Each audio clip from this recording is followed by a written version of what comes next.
Hey folks, Jimmy here, aka Pilot of the Dead. Welcome back to the channel and welcome to the latest issue of Warhammer 40k Imperium magazine. Now, as per usual with all these videos, if you like them, hit the like button, subscribe to the channel if you haven't already, and of course drop a comment down below.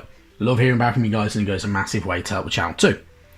Now, this week we're on issue 61 and we have our third and final Necron Tombblade mini. Same sprue as before. Very easy to build, very easy to paint. Yeah, it's up to you. I mean, you can either go for multiple of the same build for the weapons, or you can have them all looking slightly differently. I'm going for something slightly different with each of them, just so they look ever so slightly different and a bit more peculiar as you go through with them. But yeah, that's the way I'm doing it. Entirely up to you how you want to do it. There are 3 different weapons that you can use, so you can have that single cannon, you can have those ones, or you can even have those. Entirely up to you how you want to go about doing it, but otherwise fairly decent. You know, they'll come in handy as another kind of a fast attack flying unit within your Necron range. Into the issue we go. So we are first greeted by one of the sub-factions of the good old Imperium, the Inquisition. So, there is no Imperial organisation as feared, yet as necessary, as the Inquisition. Based upon holy terror, the Inquisition is ever vigilant, seeking out potential threats to the Imperium, both real and perceived, and ending them before they can come to pass. Those who become Inquisitors are chosen for their psychic ability, force of will, and dedication to the preservation of mankind, and are trained to be ruthless in their persecution of the Imperium's enemies. Though the Inquisition is a secretive organisation, Imperial officers, governors, and other high-ranking officials are aware of its existence, and even those utterly innocent of treason know well to fear and respect the Inquisitorial Rosette. This symbolic icon of the Inquisition gives its bearer the right to interrogate, imprison, or eliminate any they suspect of transgressions against the Imperium. So, if you're an Age of Sigmar player or a Warhammer Fantasy player, you would think of the Inquisition as being essentially the witch hunters from good old Cities of Sigmar range of the Empire. So very, very similar in a lot of ways, and they are kind of there to root out the evil from within. The Inquisition is split into many different orders, and 3 of the most common orders are the Ordo Hereticus. Originally founded as a tool to monitor the Equissary, the Ordo Hereticus now take responsibility for seeking out, investigating, and dealing with internal threats to the Imperium. The most common threats to the integrity of the Imperium come from the unsanctioned psychers, mutants, heretics, and rebellious traitors. Agents of the Ordo Hereticus are perhaps the most feared of all Inquisitors, for it is their task to investigate mankind itself. Then there is the Ordo Xenos. Inquisitors of the Ordo Xenos are responsible for monitoring alien threats to the Imperium, both internal and external. An Ordo Xenos Inquisitor may be tasked with duties such as monitoring alien activity in a war zone, rooting out Xenos cults in the depth of a hive city, or even halting an illicit trade in xenotech. Inquisitors of the Ordo Xenos often specialise in a particular species of alien. And then, lastly on these pages, the Ordo Malleus. Of all the Ordos of the Inquisition, the Ordo Malleus is perhaps the most secretive. These Inquisitors must investigate and destroy the physical manifestations of chaos, demons.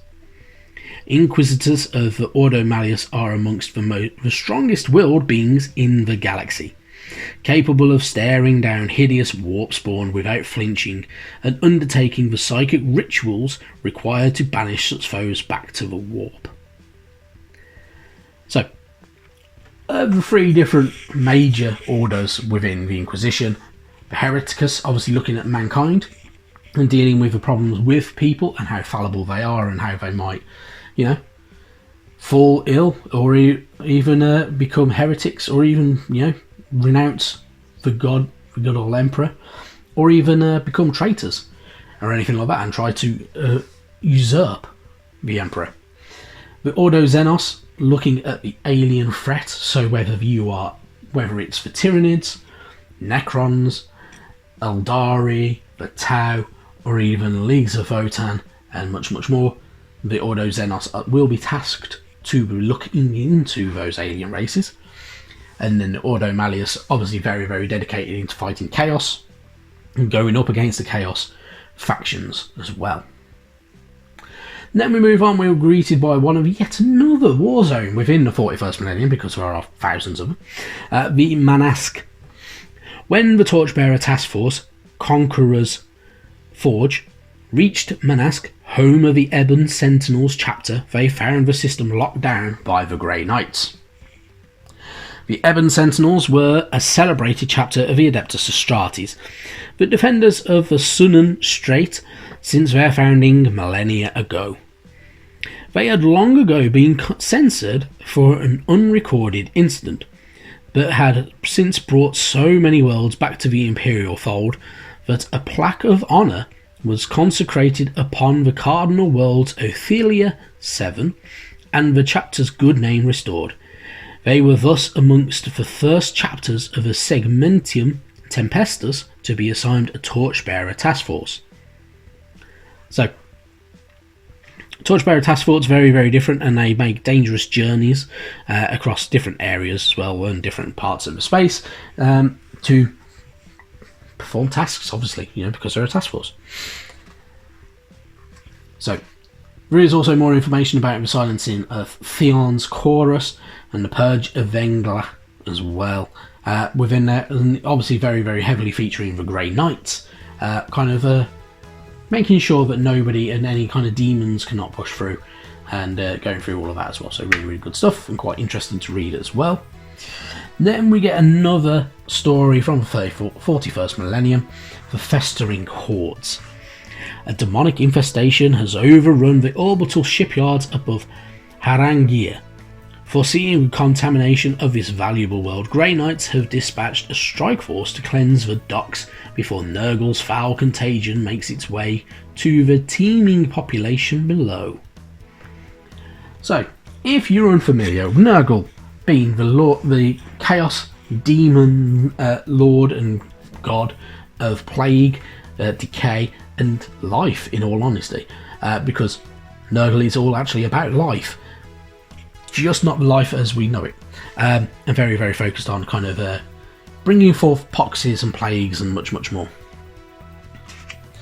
So, another pretty decent story involving the good old Grey Knights as well, so it's actually quite good. It's a pretty decent little story, so definitely worth having a read through if you like your fiction.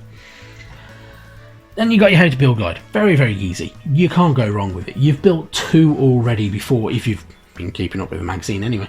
And yeah, very easy to get going with. Entirely up to you how you want to build it, if you want to have that kind of weapon configuration, or if you want to change it up and have a slightly different weapon configuration. Your choice, it's your model at the end of the day. Then your paint section. Personally, I would paint them up to look very, very similar to what you've already got, because it'll make life easier.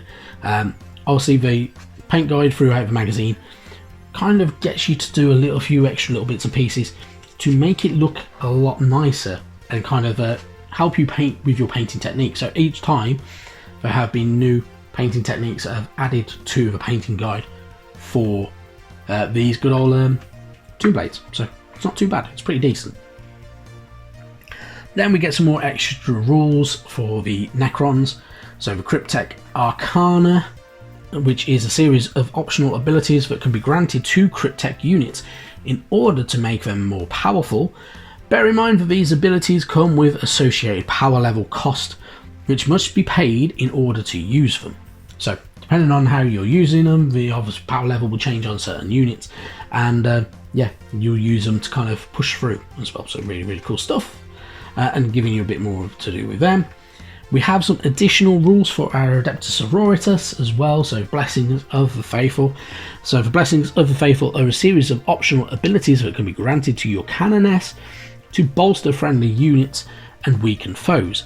Bear in mind, obviously, these come with associated power level costs, which must be paid in order to use them.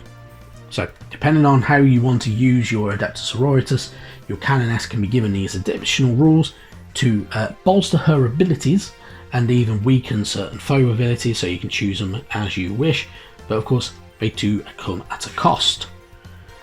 And your tutorial how to use a couple of those as well. And then we get even more advanced rules about Battleforged armies.